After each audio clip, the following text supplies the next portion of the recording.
একটা খুব দুঃখজনক ঘটনা ঘটেছে বেলডাঙ্গার একটা পরিযায়ী শ্রমিক মহেশপুর এলাকার। গত কয়েক মাস ধরে সে ঝাড়খণ্ডের পালামু জেলার বিশ্রামপুর এলাকায় ফেরিওয়ালার কাজ করত, বিশেষ করে স্ল্যাব সংগ্রহ করত, ফেরিওয়ালার ব্যবসা করত। গরিব মানুষ, রুটির জন্য বাইরের রাজ্যে পাড়ি দিতে হয়েছে। পরশুদিন তার নাকি মৃত্যু হয়, তাকে ঝুলন্ত অবস্থায় পাওয়া যায়। পালামোর বিশ্রামপুর এলাকার চন্দ্রবংশী বলে একটা বস্তি আছে, সেইখানে তাকে এইভাবে মৃতদেহ পাওয়া যায়। গতকাল তাকে নিয়ে আসা হয়েছে।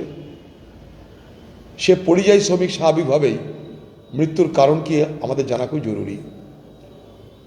তাই সেই গ্রামে ছুটে গেছিলাম। সেখানকার মানুষের সঙ্গে কথা বলে জানার চেষ্টা করেছিলাম যে পালামোতে আর কোথায় কোথায় কী সমস্যা হচ্ছে, কারণ ওই এলাকার আরও কিছু মানুষ ওই পালামোর বিশ্রামপুর এলাকায় থাকে। তাদের মধ্যে একজন বললো যে ওখানটায় আমাদের কাছে মাঝে মাঝে ওই আধার কার্ড চাওয়া হয়, তোমরা কি বাংলাদেশি বলে আমাদেরকে প্রশ্ন করা হয়। তা আমি ওইখানে বসে বসেই প্রথম হেমন্ত সোরেন, ঝাড়খণ্ডের যিনি মুখ্যমন্ত্রী, তার সঙ্গে যোগাযোগ করার চেষ্টা করলাম, তিনি বিদেশে। তারপরে ওখানকার আইজি শৈলেন্দ্র কুমার, তার সঙ্গে যোগাযোগ করেছি। ওখানকার এসপি, তার সঙ্গে যোগাযোগ করেছি। এবং শৈলেন্দ্র কুমার যিনি আইজি পালামো এলাকার, তাকে আমি বলেছিলাম আপনি সব ঘটনা জেনে যদি সম্ভব হয় আমাকে একটু জানাবেন, এখানকার মানুষ খুব টেনশানে আছে।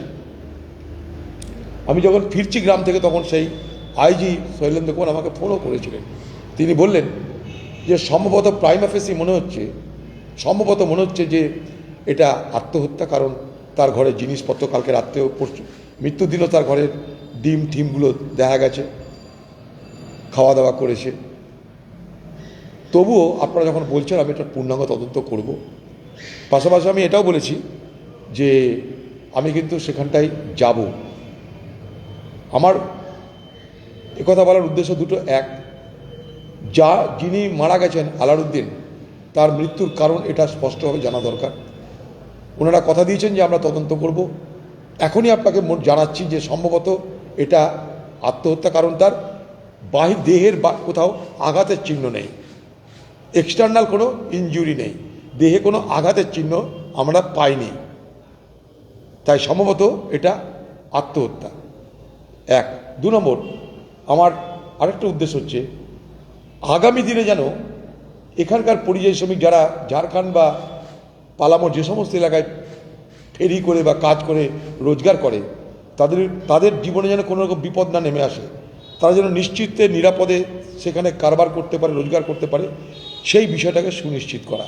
তার জন্য আমি নিজেও সেই পালামো বিশ্রামপুরে আমি যাওয়ার সিদ্ধান্ত নিয়েছি। খুব তাড়াতাড়ি আমি যাব। সেখানে আমাদের পার্টির যারা নেতা, তাদের সাথে যোগাযোগ করে আমরা তাদেরকে সেই এলাকায় পাঠিয়েছি। তারা সেখানটায় যাচ্ছে এবং তারা বলছে আমরা এফআইআর করা থেকে আরম্ভ করে তদন্ত যেখানে যা সমস্যা সব আমরা করাবো। আমরা রওনা দিয়ে দিচ্ছি অলরেডি সেই এলাকার দিকে।